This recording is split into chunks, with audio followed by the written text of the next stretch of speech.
Okay, let's move on to today's health hack. Today's topic is healthy sleep. It can be tough to achieve if you're not mindful about how you wind down from your day. So here's 3 tips to help you improve your bedtime routine. Number 3, cut out caffeine later in the day. Coffee, pop, or energy drinks will work against you when you're trying to get some rest. Instead, choose water as your nighttime beverage to make it easier to fall asleep. Number 2, make your room conducive to sleep by keeping the temperature comfortable and blocking out any extra light with blackout curtains. That way, you'll be ready to get right to bed. And number 1, cut yourself off from screen time before bed. The light from your phone and other devices can keep you up and keep your mind racing.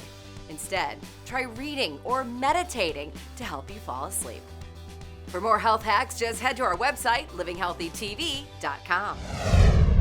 So if you like this video and want more Living Healthy, just subscribe to our channel.